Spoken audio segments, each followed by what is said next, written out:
തൃശൂർ വെള്ളക്കാരിത്തടത്ത് ഇന്നിപ്പോൾ കിണറ്റിൽ വീണ ചരിഞ്ഞ കാട്ടാനയുടെ ജഡം അത് പുറത്തെടുത്തിട്ടുണ്ട്. വനംവകുപ്പിന്റെ നേതൃത്വത്തിൽ ജഡം ക്രെയിൻ ഉപയോഗിച്ചാണ് ഉയർത്തിയത്. തൊട്ടടുത്ത വനമേഖലയിൽ എത്തിച്ച് പോസ്റ്റ്മോർട്ടം നടത്തും. ആനക്കുഴി സ്വദേശി കുരിക്കാശ്ശേരി സുരേന്ദ്രന്റെ തോട്ടത്തിലെ കിണറ്റിൽ ഇന്ന് പുലർച്ചെയാണ് കാട്ടാന വീണത്.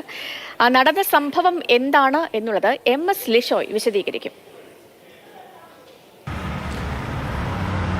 ഇന്ന് പുലർച്ചെ 1 മണിയോടുകൂടിയാണ് ആന ഈ കിണറ്റിൽ വീണതെന്നാണ് കണക്കാക്കുന്നത്. ആദ്യം ഈ തൊട്ടടുത്ത വീട്ടുകാർ, ഇത് ജനവാസ മേഖലയിൽ തന്നെയാണ്, തൊട്ടടുത്ത വീട്ടുകാരാണ് ഈ ആന വീണതിൻ്റെ ശബ്ദം കേട്ടത്. തൊട്ടടുത്ത് തന്നെയുള്ള, അതായത് ഈ വീണ കിണറിന് തൊട്ടടുത്ത് തന്നെ ഒരു പ്ലാവ് ഉണ്ടായിരുന്നു. ആ പ്ലാവിൽ നിന്ന് ചക്ക പറിച്ച് തിന്നുന്നതിന് വേണ്ടിയാണ് ഒരു കൂട്ടം ആനകൾ, 3 ആനകളും ഈ കൊമ്പനും കൂടിയാണ് അങ്ങോട്ടേക്ക് എത്തിയത്. ഈ ചക്ക പറിച്ച് തിന്നുന്നതിനിടയിൽ തൊട്ടടുത്തുള്ള വീട്ടുകാർ ആനയുടെ സാന്നിധ്യം തിരിച്ചറിഞ്ഞ് ലൈറ്റ് ഇട്ടു. ഈ സമയത്ത് ആന പുറകോട്ട് ഇറങ്ങുകയായിരുന്നു. ആ സമയത്താണ് വ്യാസം കുറഞ്ഞ അകത്തേക്ക് ആനയുടെ പുറകുവശം കുത്തി ആന വീഴുകയുണ്ടായത്. വളരെയധികം വ്യാസം കുറഞ്ഞ ഒരു കിണറായതിനാൽ തന്നെ 45 വയസ്സോളം പ്രായമുള്ള കൊമ്പനായിരുന്നു. അതുകൊണ്ട് ഈ കൊമ്പനാന ഉള്ളിൽ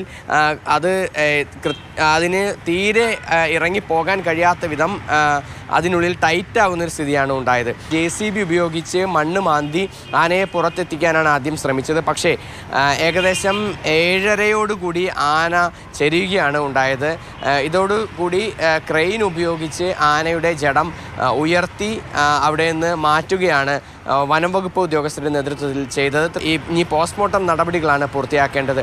അതേസമയം ഈ ആനകളുടെ സാന്നിധ്യം സ്ഥിരമായുള്ള പ്രദേശമാണ് ഇതെന്നാണ് പ്രദേശവാസികൾ പറയുന്നത്. ഈ കൃഷിനാശം സ്ഥിരമായി ഇവിടെ ഉണ്ടാകാറുണ്ട്. എന്തായാലും ഈ മേഖലയിൽ സ്ഥിരമായി ആനകളുടെ ഒരു സാന്നിധ്യമുണ്ട്. മാന്നാമംഗലം, പുത്തൂർ മേഖലയിലും പീച്ചി വനമേഖലയോട് ചേർന്ന് കിടക്കുന്ന പ്രദേശമെല്ലാം തന്നെയാണ് ഇവിടെ ആനകളുടെ സാന്നിധ്യം സ്ഥിരമായുണ്ട്. കർഷകർ ഏറെ ദുരിതത്തിലാണെന്നാണ് പറയുന്നത്.